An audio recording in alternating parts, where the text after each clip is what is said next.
Okay, today's video is about brand campaigns, specifically running brand campaigns on Google search. And the question that I hear all the time at my firm, basically, is it worth my money to be spending part of my ad budget to get my ad to show up under my brand name and searches related to my brand name? And so I'm going to go over that today and explain the pros and cons of doing it. And for the most part, and according to my opinion and my experience doing this and running many tests along the lines of running brand campaigns versus not having the brand campaign running, and seeing for myself that you virtually always, 99% of the time want to run a brand campaign for your brand. And so basically then, and I also have a ordered list here, basically goes through each one of those points, and so you can make up your own mind hearing from my experiences, so you can and ultimately decide for yourself. So in any case here, we'll start with number one. So misconceptions with the running brand campaigns. The major thing that I hear people say is, the customer would have found me anyway. Why? I rank organically number one, or maybe they don't rank number one, but even if you do rank number one for your brand name, then people will wonder, why am I wasting my money on this? And so there's a couple primary reasons why that is, which I have listed here as under 2 and 3 here on my list. The first of which is siphoning of customers. So ultimately, if you're in a competitive market, it's fairly saturated, you're going to have people that, and there's big money in it, more than likely you're going to have people that are showing up under your brand name when people search for it. So you may rank number one, but there's 4 other competitors pushing your number one listing down. And so, yeah, you may not think, oh, people will just ignore that. Well, no, it certainly is not the case. And, that said, just in that situation, yeah, you may have had, you're paying for the customer that mostly would have got there anyway, but it also provides inconvenience and a distraction. And basically, anytime that you have any kind of inconvenience in the buying process for the user, anything that does distract them at all, makes them think at all, which that falls into that category, it's going to hurt your conversion rates on your the people that are your sales funnel, if you will. People, you got to realize when you run advertising, you get new people to your site. Most of the time, there's a buying cycle.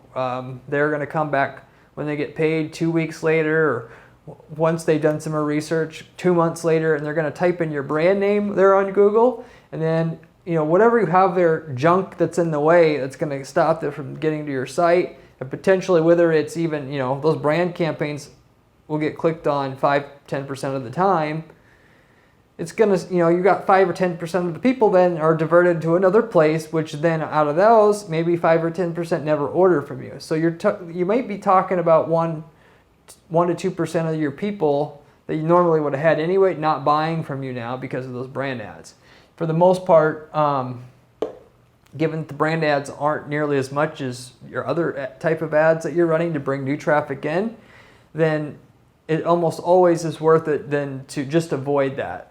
I've actually, by the way, had people say that, and I've never done it myself, but just to avoid that issue even more, they'll have all 4 of the top ad spaces there on Google taken up by their properties. One good way, though, that I found that you could do that, which I still haven't tested quite yet, but I would do it for myself in that situation where you were really just trying to push people out of the way, is so you have to bid obviously a little bit more, but not that much more, because this is actually helping the user.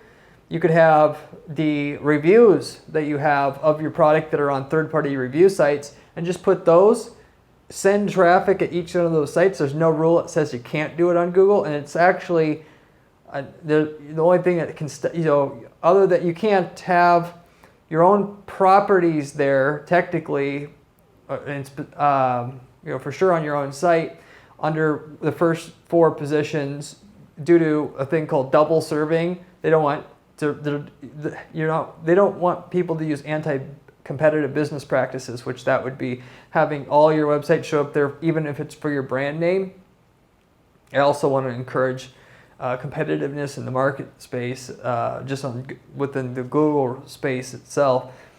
But if you send people to your reviews, they're ultimately going to make it back, and then when they do make it back, they're going to convert it at a much higher rate than they would already, for sure. Anytime you send people to a review, that might, basically once they do get to your site, they'll convert 5 to 10 times higher of a rate than they would have before in a lot of cases, assuming they go there straight after. Which you can probably imagine. So that's one thing that you can do to prevent the siphoning of customers off that way for your brand. But the other bigger thing, number 3 here I have on my list, is customer misspellings.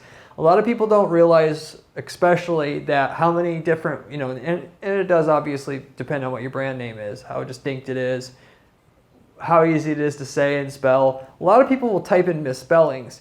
And even if you think your brand name is easy to spell, it may not be easy to remember. And if you're driving new traffic into your site, just like I said, a lot of times people will come back 2 months later, they're not going to remember a lot of times what your brand name is. And do you want to throw those easy layup customers away, or potentially want to throw them away? There will be some there if you don't have your brand ad showing up there for not just what your brand name is, but all the potential misspellings. You can run your brand keywords in what are called modified broad match, to where it'll allow you to have not only your brand name, but your brand name and combinations of a whole bunch of different other words before and after it, but also misspellings of your brand name. You can also include the actual most common misspellings of your brand name there, so that you're covered. You got a good blanket of all the potential ways that somebody that they knew they wanted to order from you, they couldn't quite remember what your name is, they pronounce it wrong, and therefore they spell it wrong. You'll still be able to, you're going to help guide that user back to your site, which is what you want. And so that actually happens quite a bit, enough to the point where you can actually see the drop off in your sales if you were to run your ads just specifically for this reason alone, and to where you'd want to do it again. So that's what I always, advise to my clients. If there ever is a dispute as to whether or not they believe me or not, I simply say here, which I have up here, when in doubt, just, I'm going to tell you don't want to do this, but if you did want to prove it to yourself for whatever reason, you could just run the brand campaign there and let it run for at least 90 days, and then shut it off, and then shut it off for 90 days. And within that, you should be able to see a tangible difference, and not just the sales to the brand ads, which is irrelevant or not nearly as important, the overall sales revenue going down on your site, especially if you're running an e-commerce business where almost all the activity you're going to get it originates online and stays online. Even if they call, that's what I mean, but not coming totally from a brick and mortar business. So anyway, that's what you should do there to if you are a little bit skeptical still. But along with that, though, like I said before, so the brand ads don't cost nearly as much as you think. And then so whereas, they may have found you anyway, the brand keyword maybe, for most markets, it's 5 to 25% of what a typical search term bidding on would be to find a new customer in your market. And so because of the low cost, even though technically you're kind of cannibalizing the customers you're going to get by people just clicking your organic listing, it's so cheap, it's still worth it, and makes up for the cost makes up for what you get back in terms of people being able to now more easily find you, and ultimately the distraction that other competitors want that ad space, which in your market they may not be there. So it's a little bit less of an incentive for you to run brand ads because there's nobody there under your brand term, and it just goes straight to your organic listing. It's usually worth it because those brand searches are inexpensive there. So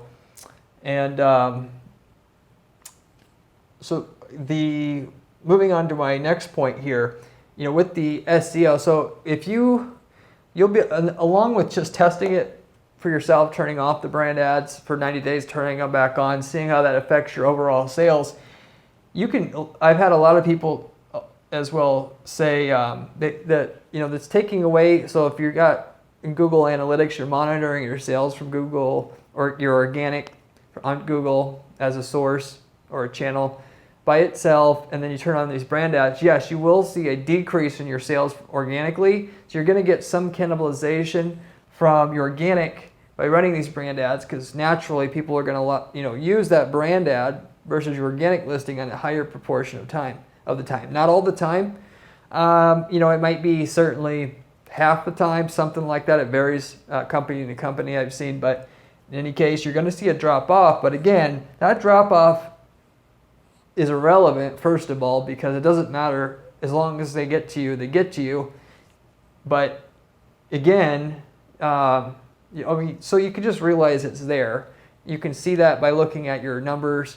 Your organic visits will go down. You can see, if you chart it out, you'll be able to see that in Google Analytics. But again, the benefits you're going to get from these two things right here is going to make up for anything you have to pay for somebody that would have normally already clicked on the organic listing anyway.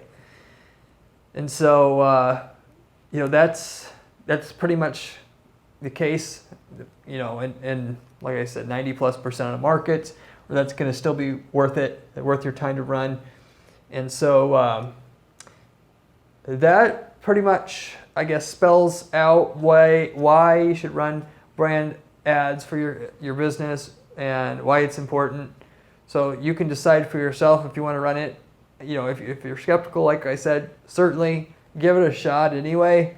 And even if you think most people can find your site anyway, test it yourself. Most people are surprised. A lot of people don't want to really admit that they had to pay for their own brand search, because I get the idea. You don't want to pay for something that you should be getting anyway. And Google is actually capitalizing on the fact that they have an ad spot there. And it just creates more ad space that Google can charge money for. But it's a necessary evil. You want to push people away. You don't want people siphoning, qualified traffic that's normally going to go to your site. And sometimes they can have good ads that really pushes people to content. They have a lead magnet there that are sending people to, clickbait, if you will, pulling people off that are normally going to go to your site, and then you don't get that customer anyway.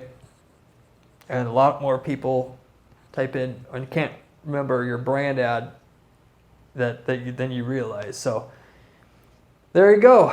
That's everything that you pretty much need to know about brand ads. Let me know if you have any questions. Post your questions in the comment section of this video. I'd be happy to answer it, and then wish the best of luck to you. I have a lot of other videos just like this. I come out with a new video every day. Go ahead and check out my channel. You'll be able to see that video or videos that I'm doing here, and for content just like this. Most common questions people ask about anything to do with Google search, Google display ads, and other display ads online, Facebook ads, LinkedIn ads, and so on and so forth. I probably have a video on any topic they're looking for. Thanks.